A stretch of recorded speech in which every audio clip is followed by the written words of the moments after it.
welcome to this session on philanthropy. I believe that the time has come where, as individuals, as business corporations, as governments, and as NGOs, there's a lot that we can do to work together and create a more just, a more humane society in India. Clearly post-91, and we had a session on entrepreneurship a little while ago, it was clear that entrepreneurs have come into their own, they've created wealth, they've created jobs, but it hasn't taken away from the fact that we're still, for most part, still an inequitable society with large spans of poverty and deprivation. What is it that we can do? A lot of you who are here, I'm sure, are equally obsessed with that question. How do you make a difference? How do I make a difference? The four panelists today have in their own individual capacities already begun that journey. And we thought it'd be useful to just listen to their stories, their philanthropic journeys. Dr. Lalit Kumar, as a member of the government and the Planning Commission, is involved in creating an enabling framework for philanthropy to really happen. Matthew took the plunge into creating his own NGO, left his corporate job as he was the CEO of Cox & Kings in Bombay, to start a very, very successful NGO, Magic Bus, and he'll talk about it in some more detail. Ameeta has been also a very, very successful professional. And now, I think, as an HNI, is looking at evolving and giving back and creating a giving strategy of her own with her family.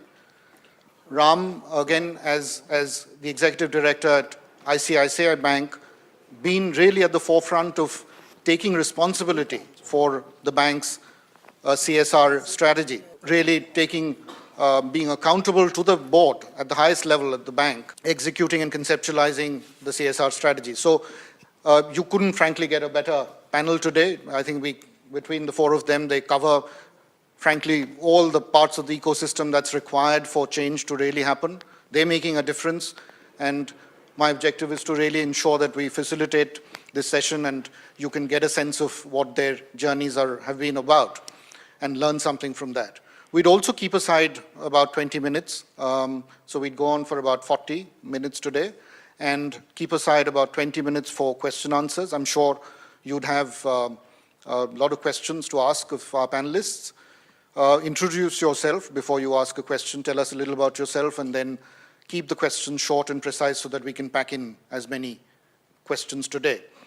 So I'd kind of start the session by kind of going to Ameeta first, ask her to share with us the tipping point, because a lot of people I know in this room would want to kind of make a difference and do something as professionals, as entrepreneurs. What was that moment, Ameeta, where that kind of triggered your philanthropic journey? Thanks, Indrajit. I think I'd just like to say that many people believe that philanthropy and giving back is a function of certain level of financial maturity. A lot of people believe that, and especially when we compare to what happens in the West vis-a-vis here, there's a common refrain that in India we do not see as much as we see in the West because of the level of material success that we have achieved as a society. Looking through the last 4 or 5 years and meeting with more people in the voluntary sector and working with them, I actually have come up with a different view to that. And my view is actually that while it is a necessary condition to have big pools of money to make a difference, but the real tipping point is when you start feeling connected to an issue. So it is the level of connectedness that actually allows you and spurs you to make a change. The tipping point is actually when you really feel connected to a certain issue. So with both my husband and I, Sanjay, we were in UK for about 7, 8 years. We saw the kind of philanthropy it happens, not necessarily by large philanthropists, but even by very, very run-of-the-mill people who would run and collect 20 pounds, and then collect 1,000 pounds and give it to an NGO. It was a very common practice during London Marathon, Boston Marathon, New York Marathon, where people would collect money. And these were not necessarily very high-performing, high-earning individuals. So when you come back, and then you start connecting to your community, to your universe, and you start thinking, what is it that really matters to you? And then you look at the issues that connect to you. So us having girls, we've got 2 girls, girl child is very important. So we debated within the family, what could it be that we would be wanting to do? So we actually originally started by just sponsoring 100 girls in Worli slums, which was, to be honest with you, a kind of a distant approach. We were not really involved in it. We used to supervise it, we used to fund it, we used to enjoy going for 1 or 2 English-speaking classes, get children familiarized with that. But as that process of involvement gets deeper and deeper, your level of connectedness becomes deeper. And last year, we actually got together and we started helping an NGO which is called ACOM, where now I almost spend a day or 2 in a week, where we are providing emergency hospitalization care to slum children. Again, child being something close to us. My husband Sanjay is very concerned with sexual abuse, so he's also attached to that as a program. But you look at your life, you look at your experiences, you look at what you have done, and then there is a level of connectedness that appears. And I think that is really the trigger. I think it is a myth that prosperity and balance sheets can deliver philanthropy. It is the level of connectedness that you have with any issue, with your people, and that circle of influence. That's a very important point that you make about money not being the prime driver or the motive, really, but contributing ideas, resources, networks in some ways. Giving sometimes can be, like you said, very passive, right? How do you kind of deal with that whole issue of figuring out how to develop a slightly more active, if I may say so, more meaningful agenda for yourself? How easy or difficult was that? So, personally, just to go through my own personal story, I took a sabbatical from my corporate career about 2.5, 3 years ago. And a lot of the work that I did was in the infrastructure space, and a lot of it was in health and education. So I used to work with governments, working on health issues, work with Asian Development Bank, trying to run around public-private partnerships and things like that. And through Give India, we attended a summit where we had Dr. Sai Lakshmi, who is the co-founder of ACOM, talking about her Chennai program. Okay, and she was talking about how they've been able to roll out a program where 3 lakh children have been treated, and how they are training nurses and making a difference. And I was sitting in the audience and saying, isn't this what all that I used to consult on? I used to tell PPP models that, where can we get sustainability, where can we get affordability? And at that point of time, I remembered that I had done a work for ADB where I had said that we should evaluate these pilot projects and replicate them in other parts. And it was exactly from that thought that I thought that why not we replicate the ACOM model in Bombay. So that's how I got involved. I did do a lot of homework.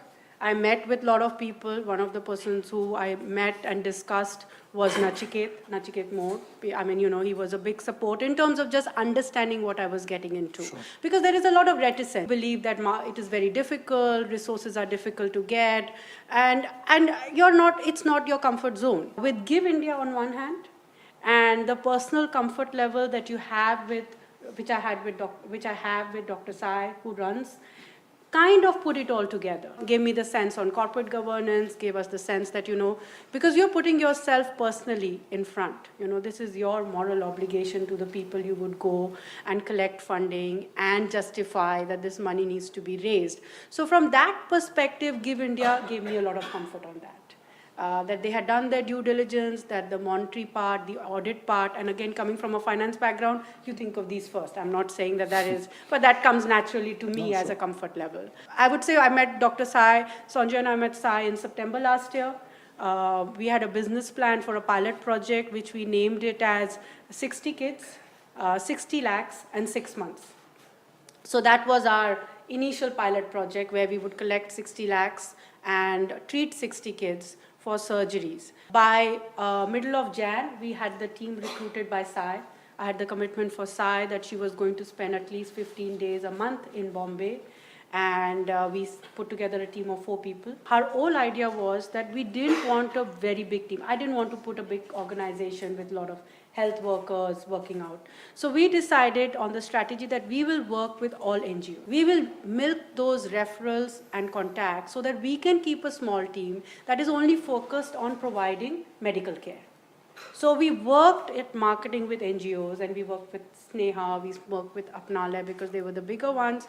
We went and met the government. We said, we have this plan. We want to put it in place. Which area would you want us to be in? We can do it in rural Maharashtra. We can do it in urban Bombay. We can do it wherever you think is most needed.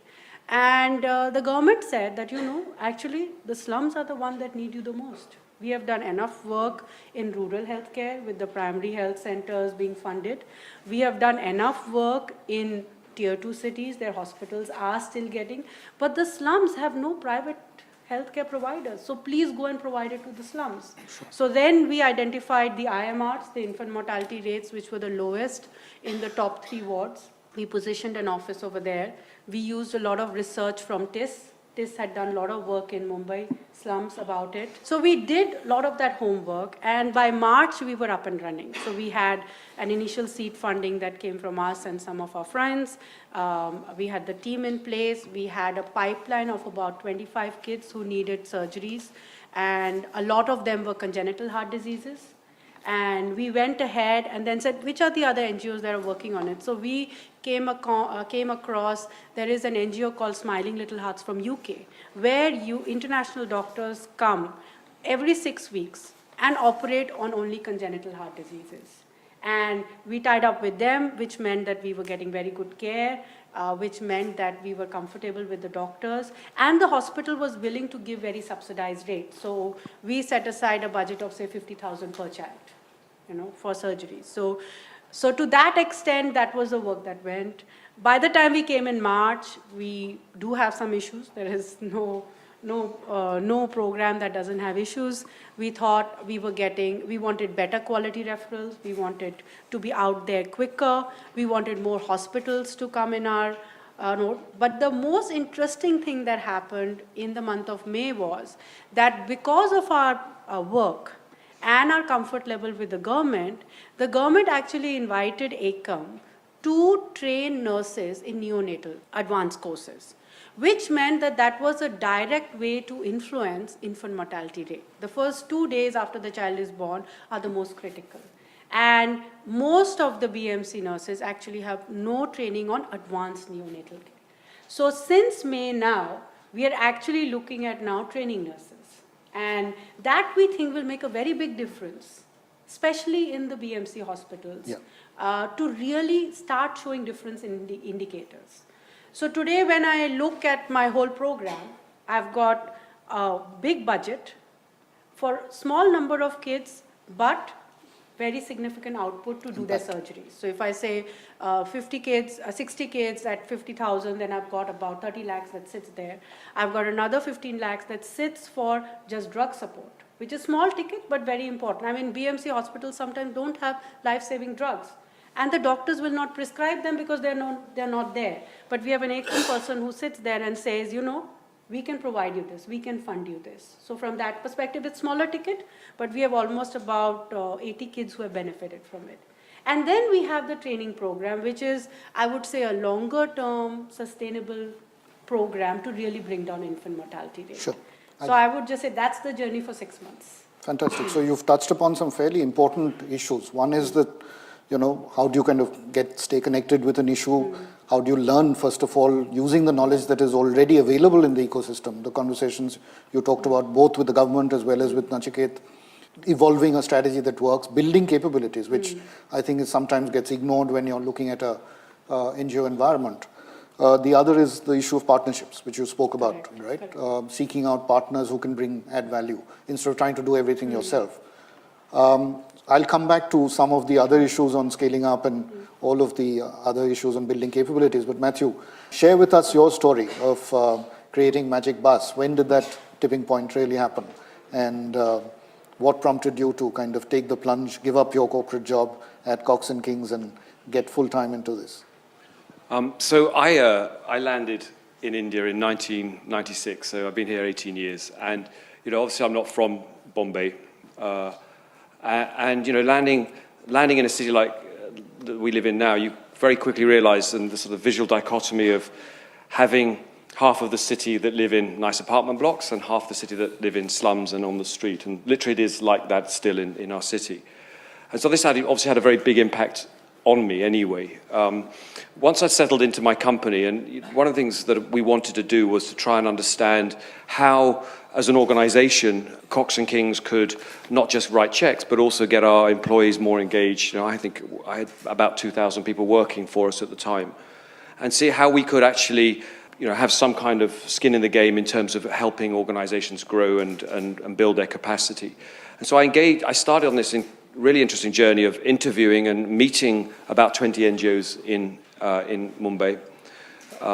I think whilst they were doing great work, in those days, I think people from the profit and non-profit sectors absolutely spoke very different languages. And unless my staff were teachers, doctors, social workers, really these NGOs couldn't really find meaningful spaces for us to work in.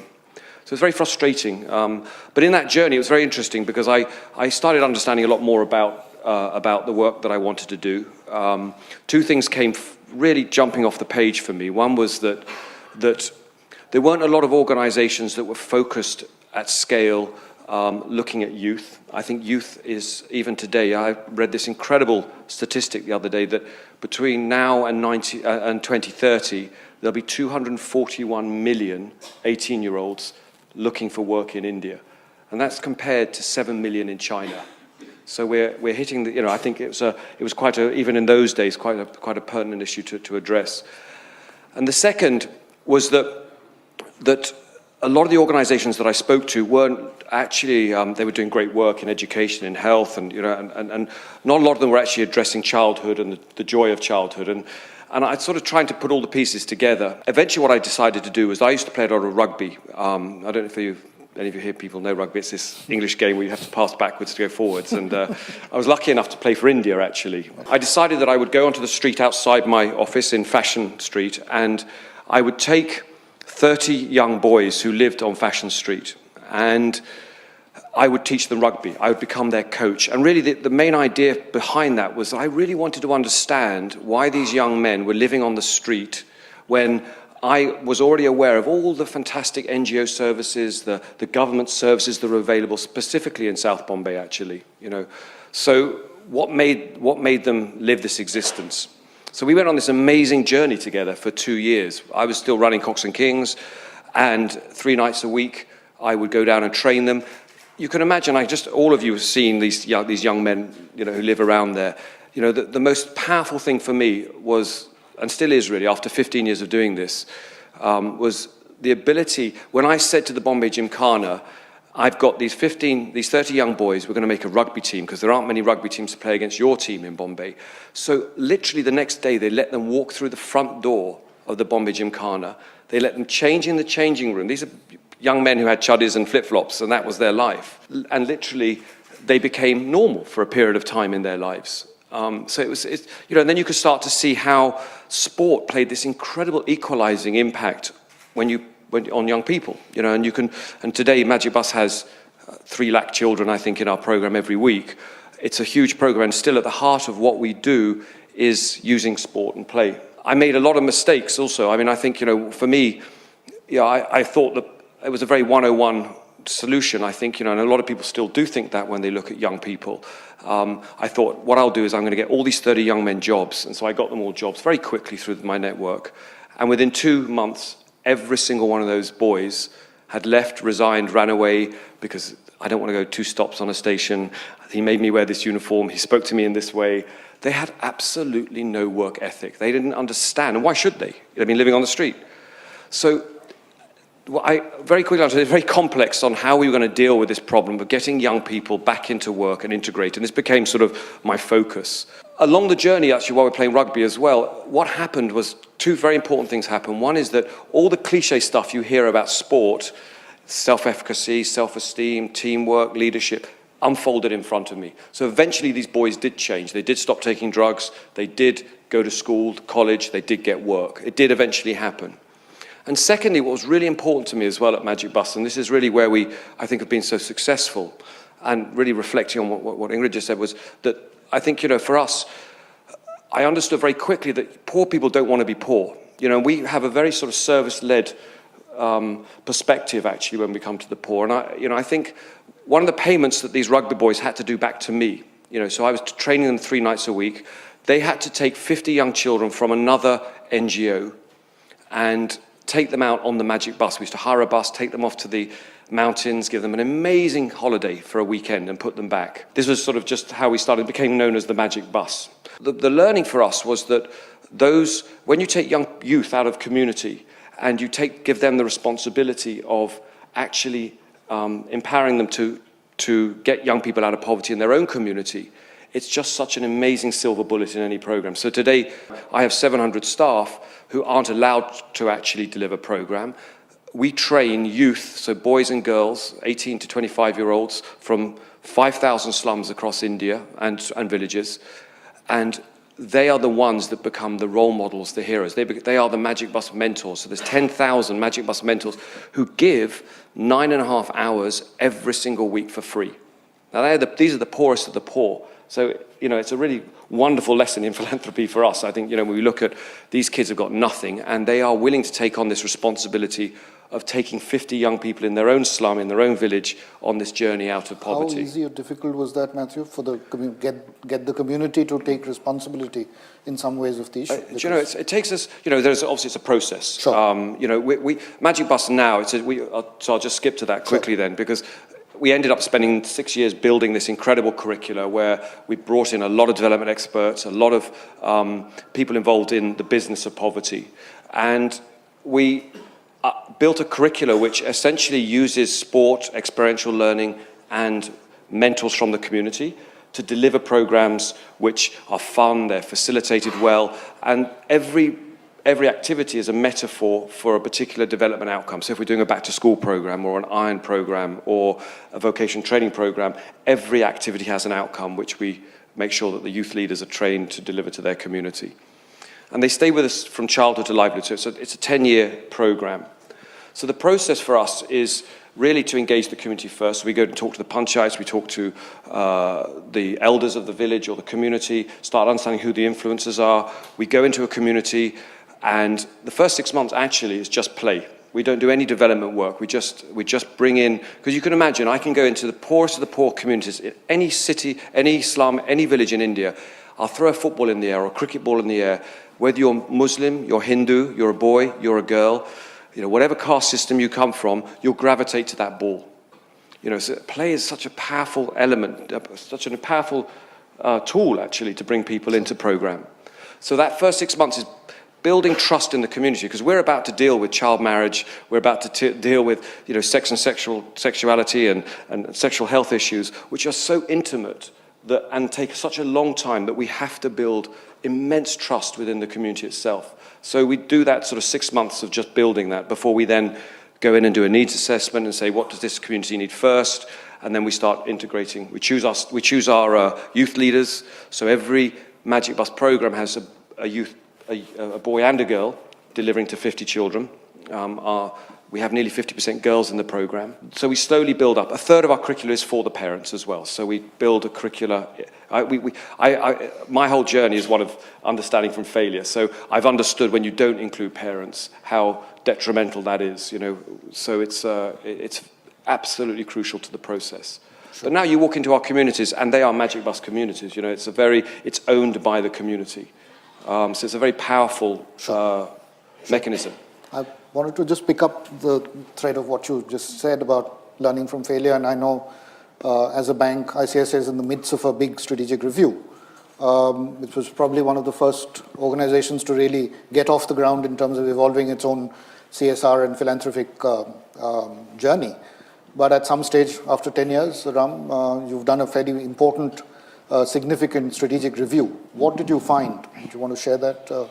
During about 10-15 years, a large part of our work has been through, we fund and then we find people who will go ahead and do this. And some parts we were involved, other parts we were not involved.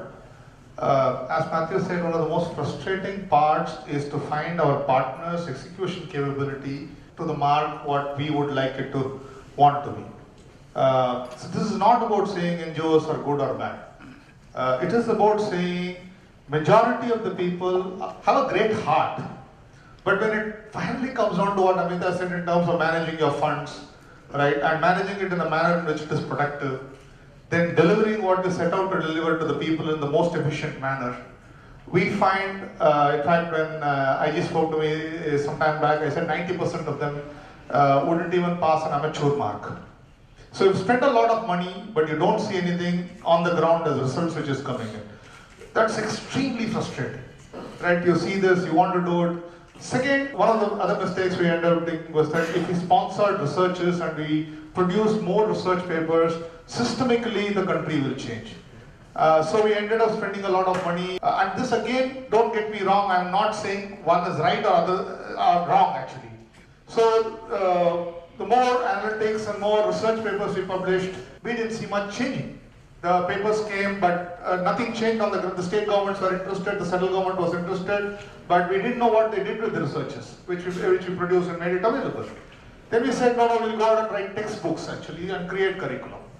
Then again, so a variety of these things over the last 10 years, we ended up doing it and we found that we were not directly touching people. So finally, the internal debate was that should we take the responsibility of directly touching people? Again, the journey is similar to Matthew and Ameeta actually. This is a corporate journey, theirs is an individual journey. And it is around those discussions we said somebody should put the hand out and up in the corporate world and say, no, we are going to directly touch people. Instead of talking 10 million, 20 million and not doing anything, I like this idea of touching 60 kids actually. So we said that go and do that, take direct responsibility for changing lives of people. So that is really where our journey is right now. Now, one of the areas we picked up and we said was that to be able to give livelihood to people. So we said that, look, that's directly doable because we have the muscle to do it. Right? We ourselves are a very big bank, we employ 100,000 people. And Sanjay is here, a dear friend actually, and we have about 3,000 to 4,000 corporates who are very good friends of us. So we said that how do we put that to use? Kind of a thing. So we are, interestingly, it is last Friday is when we got the go for the new skill development program, which we will directly deliver. We are not going to deliver through any intermediary. ICICI will run its own skill foundation. And we are targeting to look at about 10 to 12,000 people every year. So this 10 million and all we say will come to it whenever we can. But let's change the lives of 10 to 12,000 people in a year. And while we will not be guaranteeing a job, but internally, personally, I will be responsible to find jobs for this 12,000 people. Train them and find jobs for this 12,000 people. I'll just add, where this started for us was that Sanjay again knows this actually. About 5 years back, we asked the question by saying that when we were recruiting people, we were one of the biggest recruiters. We were recruiting 15, 20,000 people.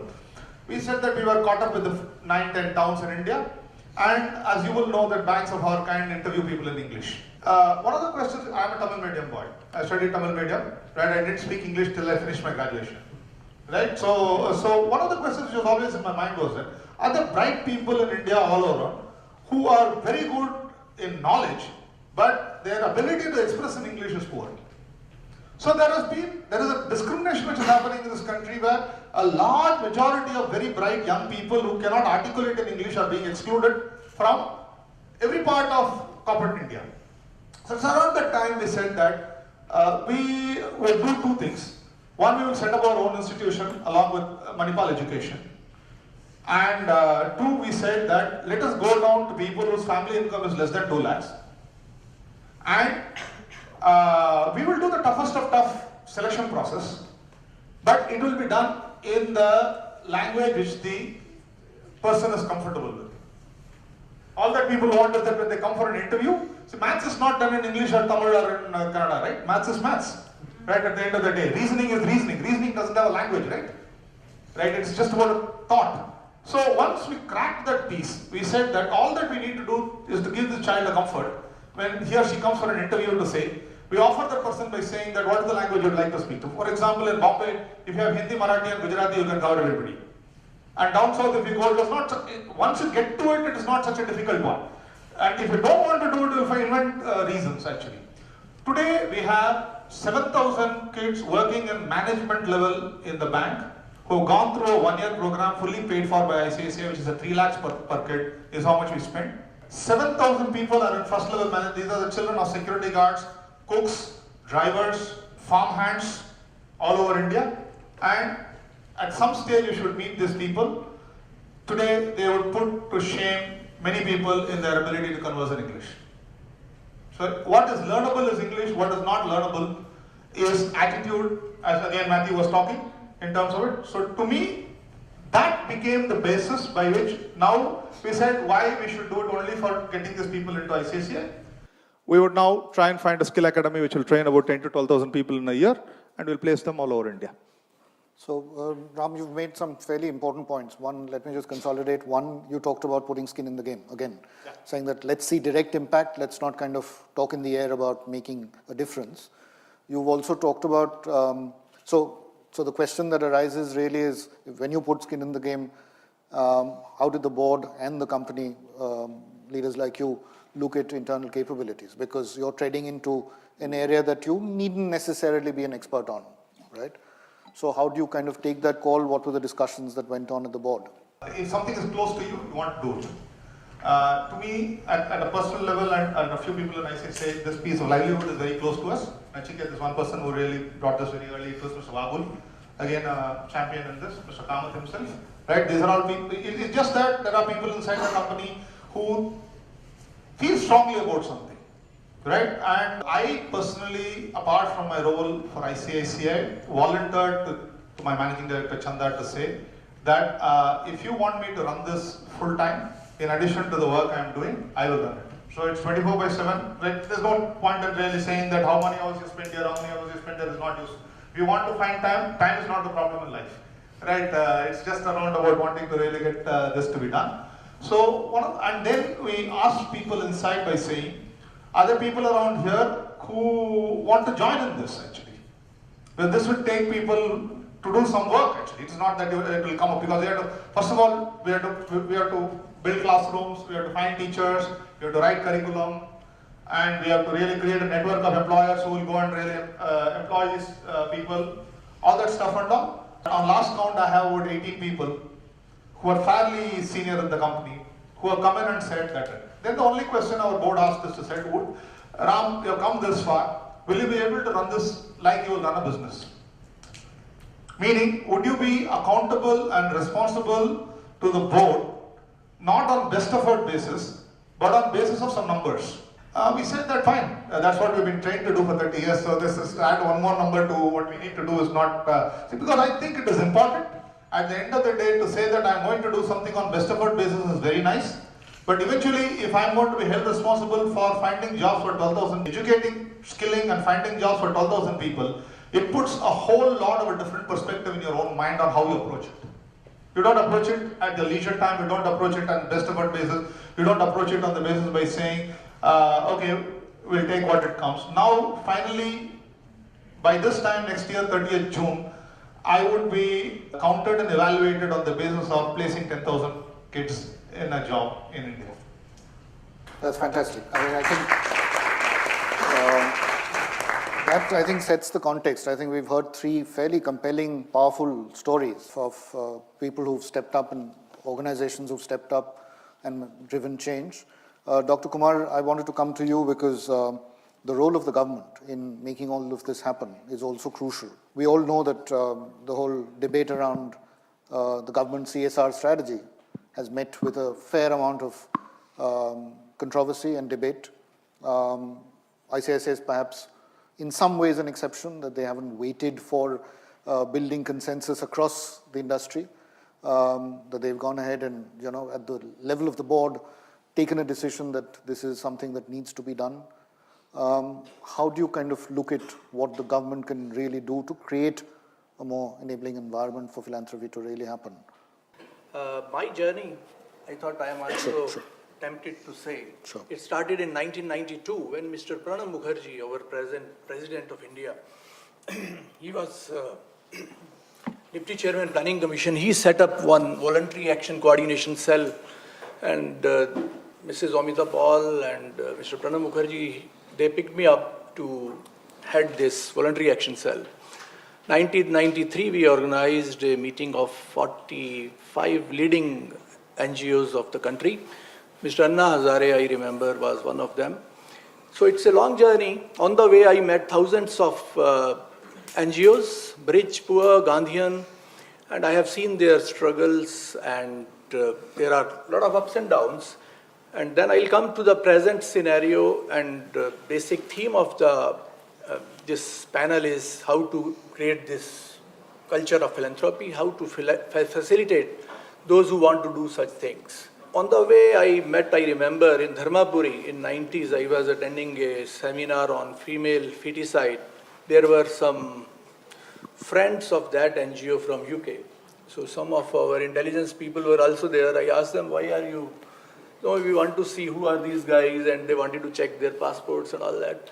Then those NGO husband-wife couple said that because government people are not working, that's why we are struggling here and doing so. You should do your job properly, don't disturb us.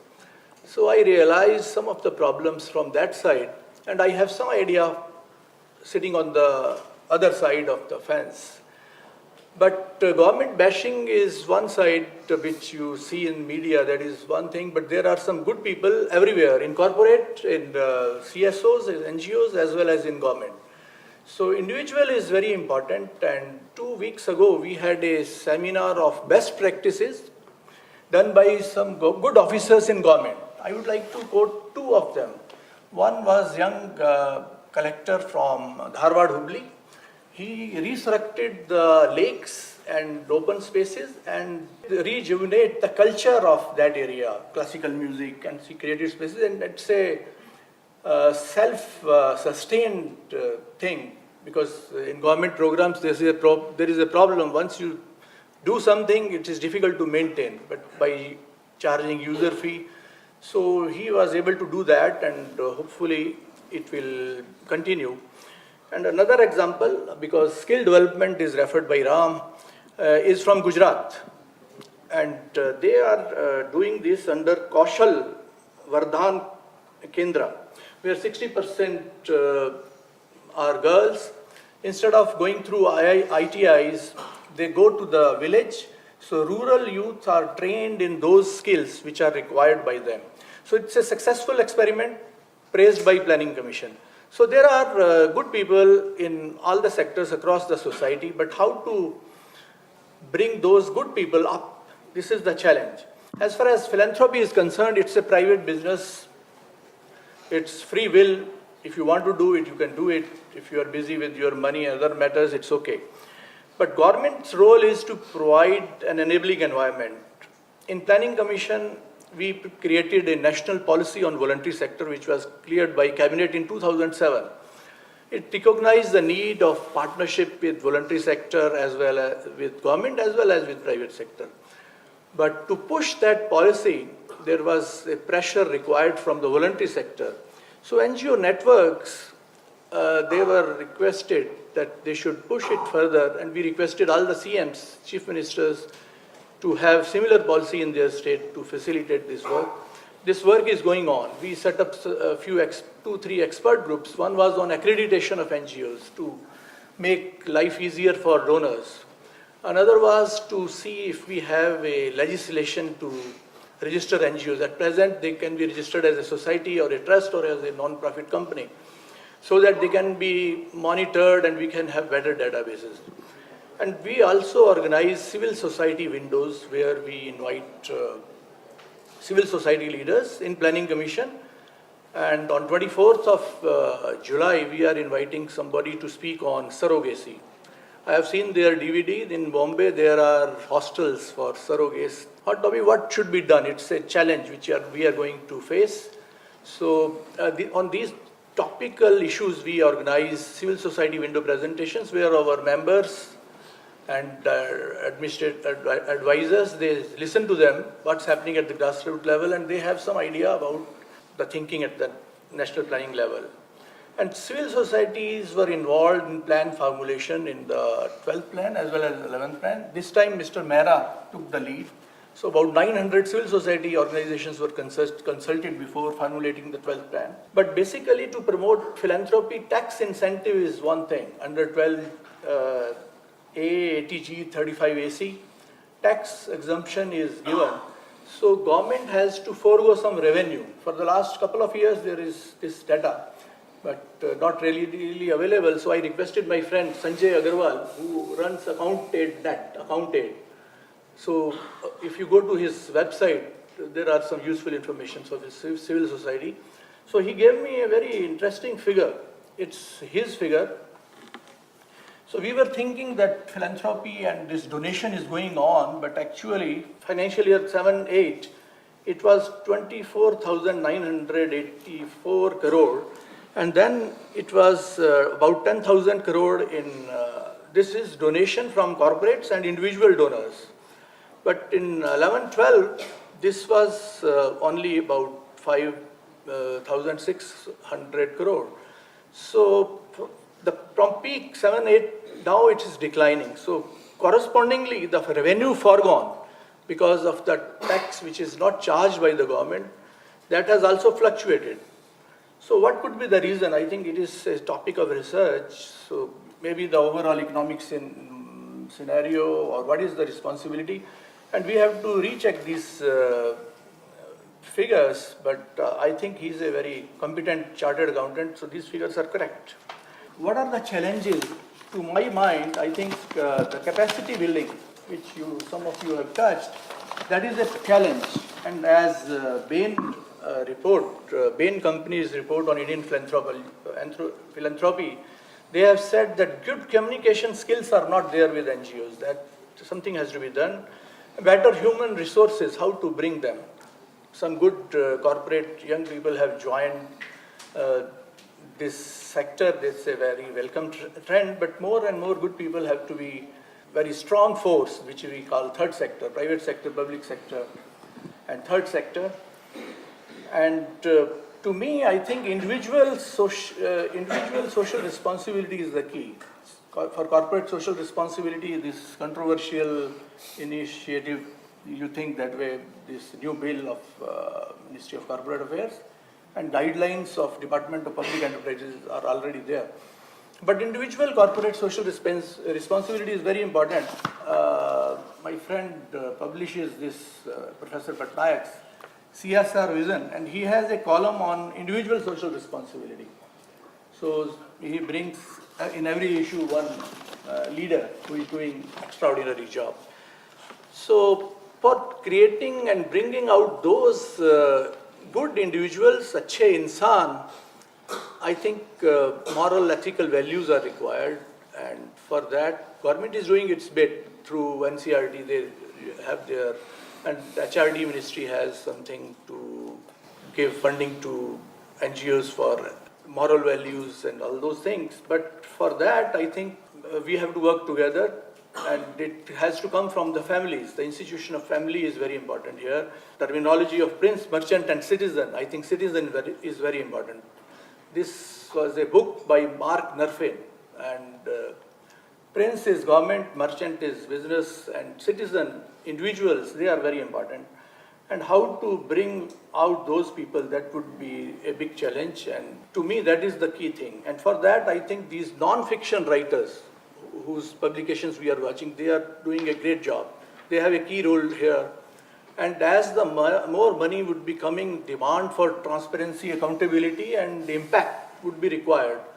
How many youth you have trained, how many or other operations you have done, what is the impact? Impact assessment we have to show, so that that image of this type of work also grows in the media. At the end, I think I would like to say a few lines of Neeraj, whom you have, our Kavi Neeraj. In my earlier 4-year stint at National Foundation for Communal Harmony, I used to say these few lines, but I think they are relevant here also. Neeraj says that in one of his poems, अब तो कोई मजहब भी ऐसा चलाया जाए जिसमें इंसान को इंसान बनाया जाए, मेरे दुख दर्द का असर हो तुझ पर कुछ ऐसा, अगर मैं रहूं भूखा तो तुझसे भी न खाया जाए. So that is the which we need in society, so that more people can come.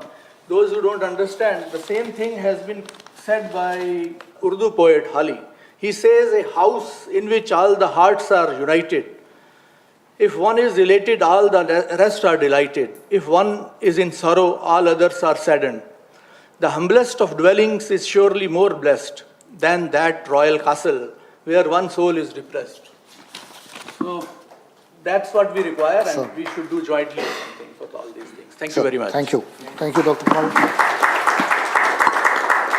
I wanted to just focus on a few issues of making this whole mental shift when you're moving from, in some cases, the world of business to the social sector.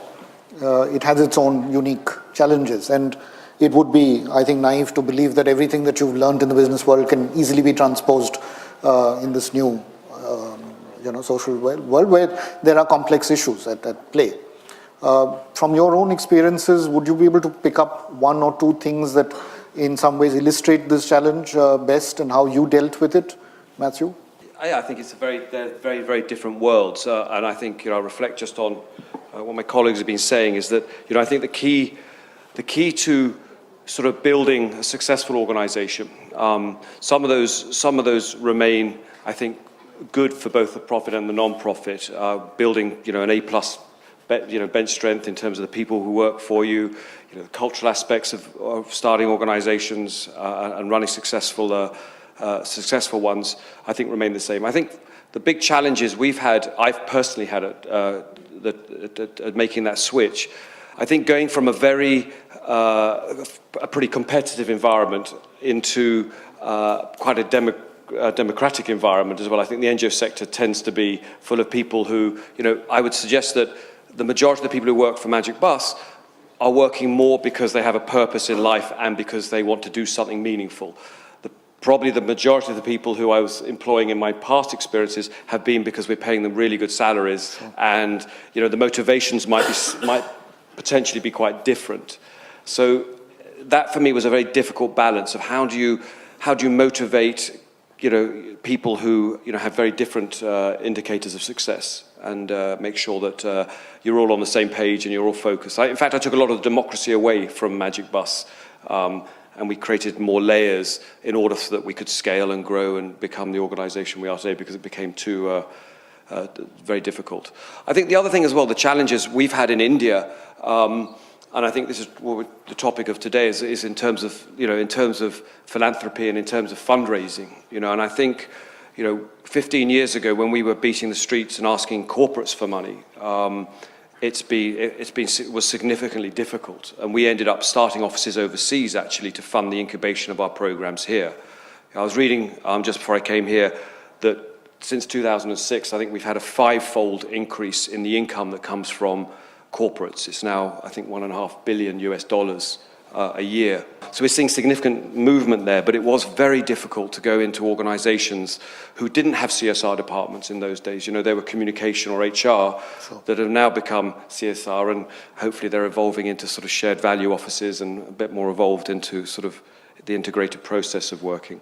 And I think also talking to people about giving money as well. And again, I'd reflect on the changing environment in India, and the challenge that obviously we have in terms of convincing people. And it was interesting.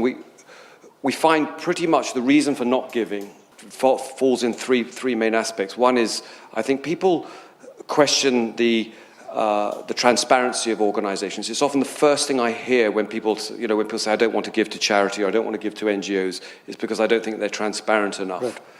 The second actually is tax, and I think the government need to do an awful lot more to encourage people to give. At the moment, India gives only 50% tax rebate on most of its NGOs. Some have 100, and I think it goes only up to 10% of your income. So it's a crippling incentive system, actually. So it makes it very difficult for individuals to give. And I think the third is, how do you, and this is, Ameeta was saying, how do you get people involved? I think that's a huge, more and more as a large organization, every day we get people, I'll give you my money, but how can we personally get involved in the movement of Magic Bus?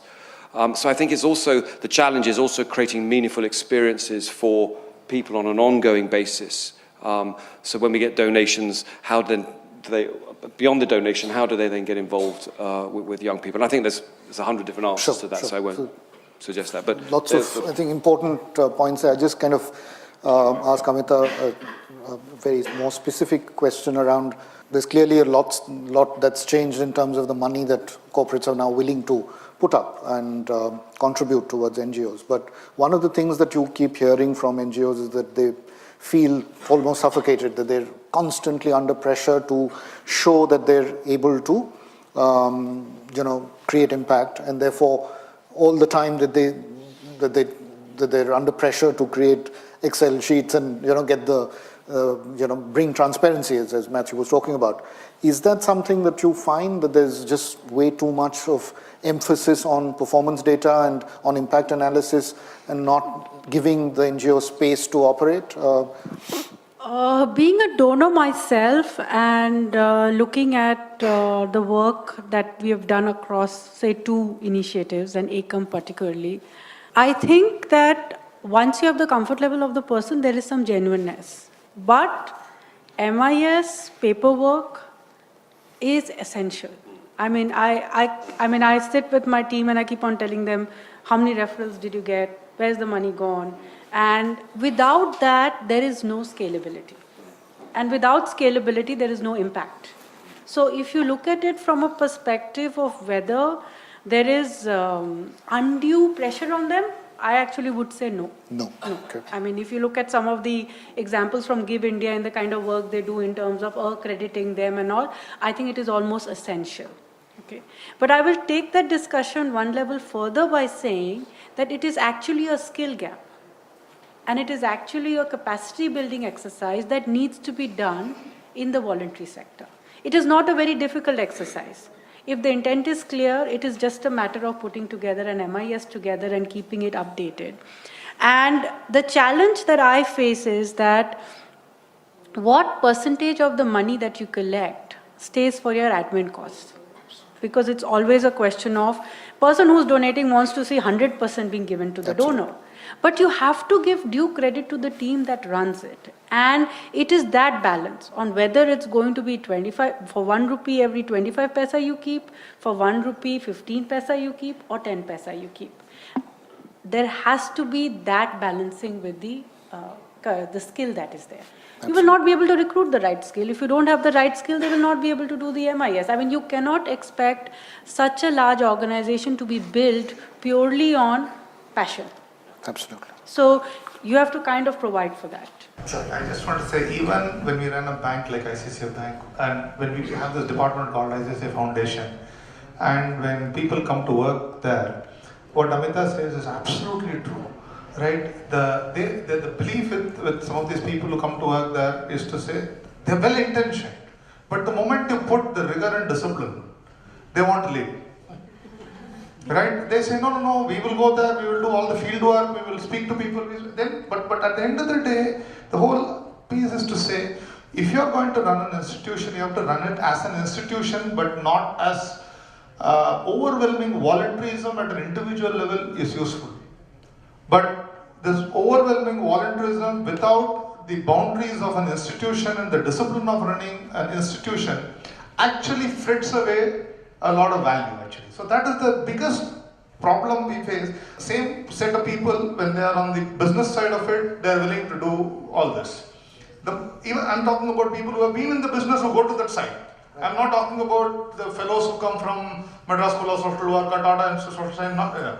These guys, when they move the other side, immediately will come back and say, but I'm doing the field work. So why should I file in this thing, or why should there be a software to really record how you spend money? Why should, even a basic thing, and you'll be surprised, if you ask for an address directory, right, that discipline will not be there. Of the people who are dealing with, give me a directory of address, give me their phone numbers. Fortunately, we are all oppressive people from the business, we ask all this. Right, and when you don't find it, and when you say, no, I want it to be created, the next morning you'll have a resignation letter on the table by saying that I'd rather go and work for an NGO than the stupid ICICI Foundation. But Ram, just kind of picking up from that, I mean, for a large organization as large as ICICI, how do you kind of build higher levels of employee engagement so that more people come forward and participate? I mean, even if it's to volunteer, with causes that, let's say, Matthew drives. I'll say something which is controversial. Bear with me, right? When I say this, when I say controversial, I'm not, because this is the very large organizations like ICICI go. What RamKumar does, it is in my hand, or what I as an institution does, I'm in control. I have 100,000 people. Let us say if I unleash this 100,000 people, theoretically, they should do a whole lot of positive stuff in the market. But the worry I have is about the media. Right? 9 o'clock on television, if a good person went ahead and did something, a branch manager of ICICI ran a certain camp, let us say. At the end of the camp, something goes wrong in that camp. Not that he intended to do it wrong. At 9 o'clock, we will have India wants to, the nation wants to know, will happen. Right? And that is why everybody you worry by saying, then suddenly what does an ICICI do? The ICICI says that we do not want each of you to go and do something in the name of ICICI, because when it goes wrong, it is no more you. Every channel at 9 o'clock, the branches of ICICI will be shown, Mr. Kamath will be called into question, the entire board will be pilloried, and we will be made to look like one set of petty criminals. I'm saying this because somebody has to stand up and speak about it, otherwise, this is the worry people have. And even young people, when you get them into it, the worry is that if some level of tolerance to good faith, things done in good faith, sometimes it goes wrong. That is the worry of large organizations in getting 100,000. I can involve 100,000 people if I want to. But that is always the fear. Do you unleash this 100,000? And if one of them does a stupid thing, the nation will want to know why ICICI did a stupid thing. Okay. What we do at this stage, and I think we've kind of had a fairly stimulating discussion, let's just throw it open for question answers. What was really the problem you found that you really felt you had to do it yourself? I couldn't quite get that. Simple. I would like to know a name of a few NGOs which are doing tens of thousands of skill development and placement in a systematic manner. So that is the problem with NGOs. Many of the NGOs who do it systematically building scale. See, if the ICICI initiative in 10 years does not go to 100,000, right, then we are wasting our time. Because that's how business thinks. Business says that I want to look at 10,000, going to 20,000 next year, going to 100,000 sometime in life, right? That thinking, the vision of scale, many NGOs lack. I'm not saying all NGOs. There are NGOs who do, there aren't NGOs who don't do it. One. Two, the rigor of finally finding jobs for the people. Right? A lot of people, when they make these presentations, they put big numbers. But when you sat down and tell them, then how many of these people finally found a job? Right? You don't find too many of them giving those hard numbers to you. Again, I'm going to come the hard numbers, which are verifiable. As Ameeta said, we are all auditable creatures, right? We'll have to finally come back and say, what you claim, is it on the ground? Or are you making a PR pitch? Second. Money is not the problem. I'm repeatedly coming to the same point as what was the money may have been a problem, as Matthew said 15 years back. Today, I don't think money is a problem. I would come back to the same thing, right? In terms of creating networks, NGOs are very good. But in terms of harvesting that network and making it count, right? Some are good, not all of them are good. And this is a positive criticism. This is not a negative criticism. For example, there is I don't want to name them, right? There are well-intentioned people, but who get stuck for 10 years at a certain scale of operation, and they're not able to pick it up and grow it to bigger levels. A living institution has to grow by the day. If an institution does not grow from 1 year to another year, the institution is not a living institution. It has become decrepit. You can do it with 10 organizations who can do 1,000 jobs each. All I can say is that at this point of a time, we believe we want to directly do it, because it's in another way, it's also fulfilling to us. We just don't want to be donors who give money. We want to be people who are directly participating and making the change happen, as very eloquently Matthew and Ameeta as individuals have done. So I think that's a reality that I think even donor organizations or the Tata Trust, I mean, they've been doing it for so many years, but they're just about a handful of NGOs which have been able to scale. That's a reality that they've accepted, and in fact, one of the reasons why they're, I think, shifting focus and trying to becoming more catalytic and actually doing things rather than just becoming a donor organizations, I think. From Knowledge at Wharton, that's the online business magazine of the Wharton School. I just want to know the panel's views on the government making CSR compulsory. Can CSR be really be made mandatory? Or are companies like ICICI, for instance, companies who want to do it, would they do it in any case? And companies who don't want to do it, will they get out of it some way or the other? So can it be mandated? I believe that for every one company which will do it, there are equal number of companies which won't do it, right? And it's my personal view. This is not an ICICI view. My view is that if you don't make it mandatory, a lot of these other people who do not want to do it will never do it in their lifetime. But how you make it mandatory is a point of debate. What becomes mandated, what becomes open, right? And what kind of scrutiny, and how much of it is public scrutiny rather than bureaucratic scrutiny. These are matters which can be debated. But is there not a sense that companies who don't want to do it will, wriggle out of it? They will. Show CSR to They will. some other way. So I just want to add that I think it is definitely a very good move. But the question is whether it is going to bring the kind of change that we want it to happen. It is not about money again, it is about how that money is spent. So corporates who are doing it will continue to do it. Corporates who are getting forced to do it, some of them will get converted. The other corporates will shy away from it, like many other regulations they shy away with. But money per se will go, but whether it will bring a big change or not, I'm not so sure. And I don't think anybody has thought of it so deeply as to make sure that that money works. Thinking about those NGOs who are struggling. So money is no problem for Ram, it's okay. But there are thousands and thousands because foreign funding is declining, government funding is not easy to access, even PSU funding is not easy to access. So they are looking for this rain. I think today, sir, for an NGO which has a good case and it can stand and prove to corporates like us, so we are unable to spend, so for example, in ICICI, 5 years back, we set aside 1% of our profit. We are unable to spend it, right? And that's why we have got into it, because 90% of the NGOs to whom we gave money, they squandered the money. 90%. I am willing to stand by it in a court of law and lead evidence on it. The only reason, and many of them, I'm not saying they did a fraud. That's not the point I'm making. They wasted the money. This is on a foreign travel of the NGO. This is on presenting research papers in Berlin in English. This is about an air conditioner inside the room. And this after an oppressive organization like ICICI, we went and asked them, we're going to come and audit you and we want to find out where you spend the money. And first they block us. They don't let us come and speak, show them. Nobody has an audited result, which is trustworthy. Nobody is the wrong word. Many don't have. So these are the frustrations we have. So that's when we said that if I am this corpus of money, which is about 120 crores, which I'm setting aside every year, if I'm unable to find a partner who is credible, who will go and spend this money and create impact, I might as well go and do it. Obviously, we'll find education partners. We are not educators, right?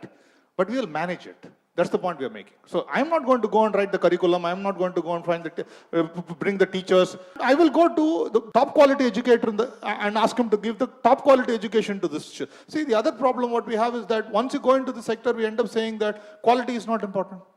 So why should these kids not get the best quality in the world? We can make it available to these children. Thank you. I think we've kind of completely run out of time, but I think hopefully it's given you a sense, and the question that Meenu asked, that at the end of the day, if you do have a strategy in place for giving or philanthropy in that sense as a corporation, that's the critical element really. I mean, in terms of being able to evolve a strategy, execute it, build the capabilities that are required to make that happen. And the government certainly can play a big role in enabling that, whether it's through tax, whether it's through mandates, which obviously tend to be controversial. But hopefully the session's going to give you some insights. With that, I'd like to thank the panel for taking time off to do this. Thank you.